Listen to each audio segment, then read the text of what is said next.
November 18th, 1985 was the night. And like I say, success affects a lot of people. I won a world championship. I was the MVP of the National Football League. I'd signed a brand new $5.5 million contract.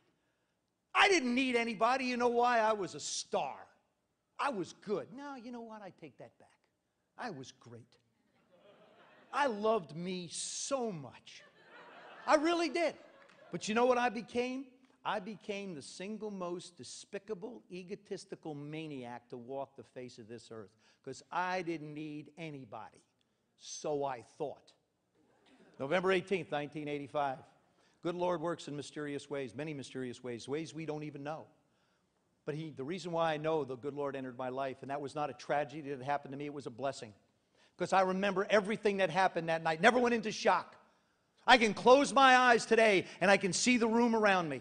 I can see that stadium. I can see the big Longines clock at 10:05 p.m. I hear the voices in my ear. Everything I remember. I remember walking, and it started the night I walked into that locker room. I walked into that locker room. We were in the midst of a lousy season. I wasn't playing well. We were 4-4. I sat down in my locker, and I was going to do what every one of us in this room does from time to time. I was going to have a heart-to-heart with Joe Theismann. Y'all do it. Y'all sit down and ask yourself, why am I doing this? Why am I here? Where am I going with my life? What's out there for me? I stared at that wall, and I said, all right, Joe, it's the Giants. It's Monday Night TV. This is your opportunity to be able to go out and show the world that Joe Theismann that you love so much is back. Oh, I got up from that locker. I was excited. I was pumped. I was ready. And as you leave this room, you see these exit signs here. Picture below that exit sign the Redskin logo. Not some cute, shiny little star that some people wear.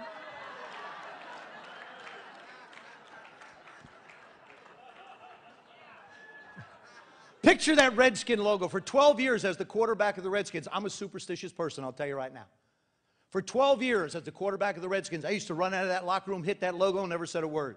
This particular night, for some reason, I got up from my locker, I started out of that locker room, I hit that logo, and I said these words, tonight your life's going to change, Joe. Little did I realize I was into prophecy. My world was about to change like I could never imagine. Went on that field 7 for 10, threw a touchdown pass. I figured, look out, world, Joey's back. The Joe Theismann that I love so much is back. We turn to start the second quarter. Coach Gibbs calls a flea flicker. Now, some of you may or may not understand the vernacular of football. I'll explain what a flea flicker is, but first you must understand what I did for a living. For 12 years as the quarterback of the Washington Redskins, I earned my living with my hands on another man's rear end.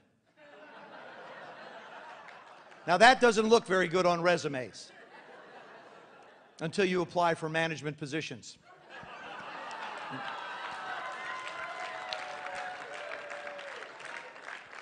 I got up under that center, took the snap, turned around, hand the ball to John Riggins, our Hall of Fame fullback. John starts towards the line. Just before he gets there, he stops.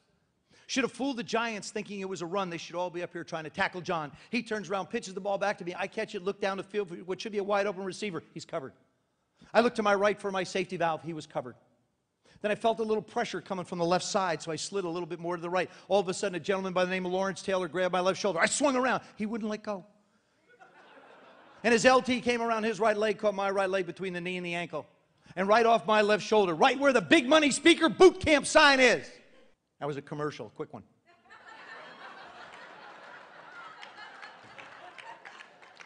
I heard a pow, pow.